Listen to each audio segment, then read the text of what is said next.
Bom dia, Igreja Presbiteriana de Vila Nova. Estamos começando mais um devocional da semana de Páscoa, em um dia muito especial, porque foi numa manhã como essa, há mais de 2000 anos atrás, em que o nosso Senhor Jesus ressuscitou dentre os mortos. É por isso que nós celebramos todo domingo como um dia santo, um dia separado por Deus, para irmos à casa do Senhor, para lhe tributarmos o louvor, para glorificarmos aquele que é digno de toda honra, toda glória e todo louvor. Em uma semana como essa, ainda mais especial, nós queremos trazer alguns devocionais para você, e este é o segundo da série sobre o livro do reverendo John Stott, A Cruz de Cristo, em que nós debateremos aqui como a cruz de Cristo satisfez a ira de Deus. Foi o meio ao qual o Senhor estabeleceu para nos trazer a salvação, para nos justificarmos como santos perante Ele. Mas como isso aconteceu? Por que Jesus precisou morrer na cruz? Das vezes nós respondemos de forma bem rapidamente, sem até pensar no que estamos falando, para nos salvar. Sim, de fato, Jesus morreu na cruz para nos salvar. Mas nos salvar do quê? Por que o fato dele morrer na cruz nos trouxe a salvação? Isso são questionamentos importantes que nós precisamos fazer para compreender a obra redentora de Cristo Jesus. A verdade é que a Bíblia nos ensina que o pecado não é apenas um erro que nós cometemos. O pecado é uma transgressão contra a lei de Deus. Ou seja, pecar é desobedecer a um Deus que é santo, justo e perfeito. E mais, o pecado ele é muito mais grave do que nós imaginamos. Como o próprio Tiago, o irmão de Cristo, afirma em sua epístola, no capítulo 4, verso de número 4. Infiéis, não compreendeis que a amizade do mundo é inimiga de Deus? Aquele, pois, que quiser ser amigo do mundo, constitui-se inimigo de Deus. Ou seja, quando vivemos no pecado, quando temos comunhão com o pecado, pecamos e isso não nos traz e não nos leva a um arrependimento, nós somos constituídos como inimigos de Deus. Quando quebramos a lei de Deus, nos tornamos inimigos dele. É necessário, então, que haja uma consequência dessa violação. Por isso, o pecado, como alguns pensam, não pode simplesmente ser ignorado. Algo precisa ser feito porque Deus é justo. Deus é bom, mas também Deus é justo. Ele precisa ser tratado, ele precisa ser julgado. E aqui que surge um dilema muito grande. Se Deus é justo, ele precisa punir o pecado. Mas se Deus é amor, ele deseja salvar a quem ele escolheu, ainda que este a quem ele escolheu se constitua um transgressor da lei. Mas se ele escolhe salvar, ele também ele redime, ele dá uma nova disposição de coração. E para que nós possamos compreender que o sacrifício de Cristo, ele saciou a ira de Deus, eu gostaria de citar um texto do Antigo Testamento, o pacto de Deus com Abraão, que é descrito no livro de Gênesis, no capítulo de número 15. Deus faz uma aliança com Abraão. E naquele tempo, quando se fazia um pacto, um contrato trazendo para os nossos dias atuais, naquele tempo, quando duas partes faziam um contrato ou um pacto, havia um costume muito sério. Animais eram cortados ao meio. E a palavra pacto no original, ela tem um sentido de cortar. Então, os animais eram cortados ao meio. E as pessoas que estavam naquele pacto, eles passavam entre os pedaços. E o significado era claro. Se algum destes que passa pelo pacto, pelo corredor onde aqueles animais eram partidos, se algum deles quebrassem a aliança, o que acontecia com os animais aconteceria com eles. Ou seja, o pacto ele envolvia morte, ele envolvia sangue, era um compromisso de morte. Agora veja o que acontece e depois eu convido você a meditar sobre esse trecho de Gênesis 15. Deus manda Abraão preparar os animais, corta os animais, mas na hora de firmar a aliança, Abraão não passa. Quem passa é o próprio Deus, representado por um fogo, por uma tocha ardente. Deus, a teofania, passa sozinho entre os pedaços. E isso é impressionante. Porque Deus está dizendo: se essa aliança for quebrada, eu assumo a consequência. Mas há um grande problema. Quem quebra a aliança não é Deus, somos nós. Nós quebramos a aliança quando nós quebramos um dos 10 mandamentos. E nós bem sabemos que pecamos diariamente. Ainda que em graus menores de pecado, mas ainda assim se constitui uma ofensa contra Deus. Deus havia assumido a responsabilidade sobre si da penalidade. E séculos depois deste pacto estabelecido com Abraão, isso se cumpre de forma definitiva na cruz. Porque Deus não ignora o pecado, mas também não abandona o pecador. Na cruz, Jesus faz duas coisas fundamentais. Primeiro, ele vive uma vida perfeita, sem pecado. Ele obedece completamente à lei de Deus de forma definitiva. Onde nós falhamos, Jesus foi fiel.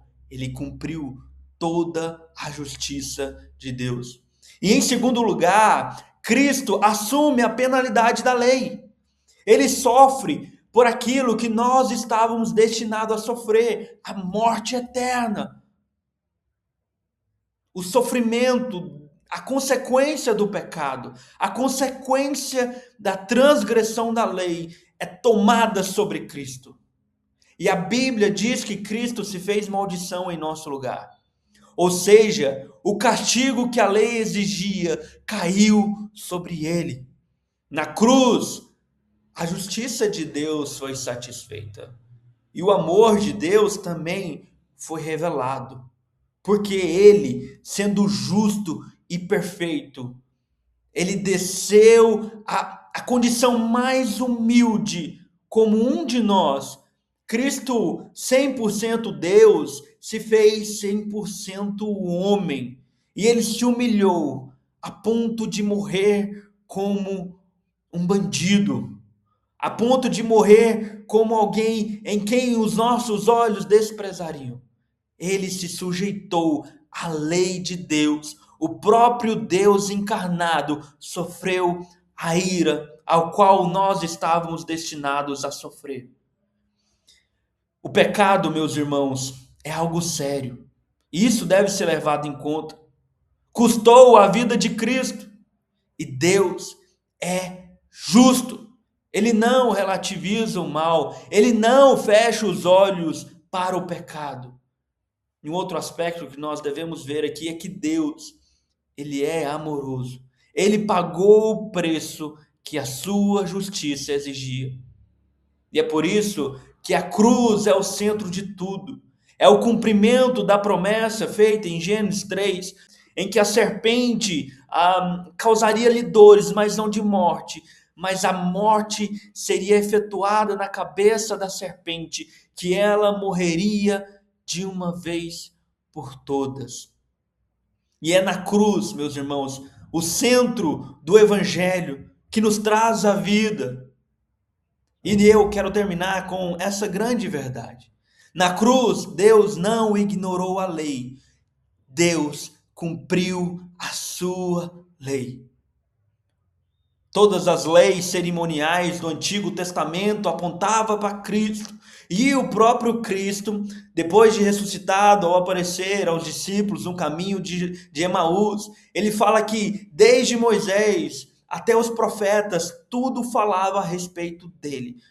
Por isso nós cremos na Bíblia como uma aliança de Deus para com seu povo escolhido. É Deus redimindo um povo para si, salvando um povo para si. E para isso ele se sujeitou à humanidade e morreu naquela cruz para nos redimir de todo pecado, de toda injustiça. E por conta do seu sacrifício, nós temos livre acesso a Ele por meio da fé. E é por essa fé que nós podemos crer na salvação pelo intermédio de Cristo Jesus. Deus, ele não poupou ao seu próprio filho, ao primogênito, ao cabeça de toda a criação. Deus se entregou e morreu naquela cruz para salvar aqueles a quem ele escolheu. E para finalizar, meus irmãos, eu gostaria de fazer algumas aplicações para vocês. Meus irmãos, o pecado, ele não é algo relativizado pelo Senhor. O pecado é algo sério. E por mais que nós ainda continuamos sendo pecadores, falhamos ao cumprir a lei do Senhor, nós não podemos ter comunhão com o pecado. Nós devemos diariamente buscar a santidade, que é algo que acontece até o fim das nossas vidas. E a prova de que nós fomos redimidos pelo Senhor é que nós buscamos a santidade. Por isso, meus irmãos, se vocês, estão vivendo no pecado, ainda que estão servindo na igreja, desempenhando papéis, entendam que o pecado é uma ofensa grave contra o Senhor. Tanto que Cristo precisou morrer naquela cruz para nos religar novamente a Ele. Não viva na comunhão do pecado. Arrependa-se.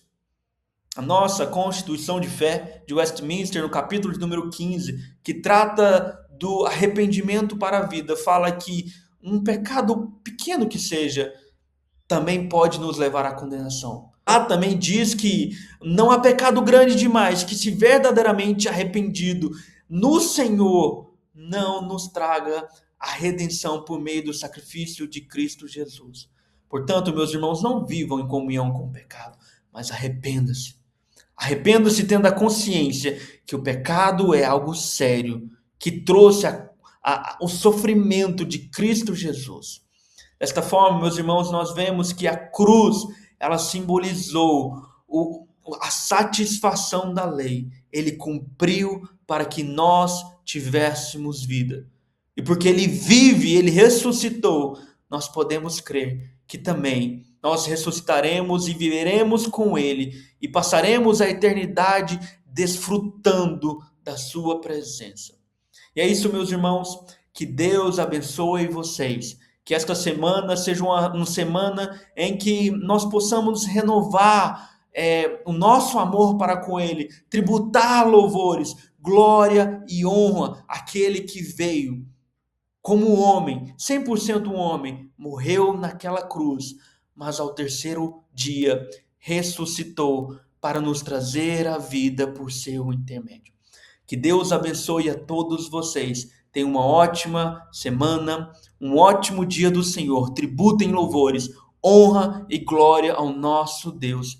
E eu espero todos vocês na sexta-feira, na semana da Páscoa, para juntos glorificarmos aquele que vive e é digno de toda honra, toda glória e todo louvor. Que Deus abençoe a todos vocês.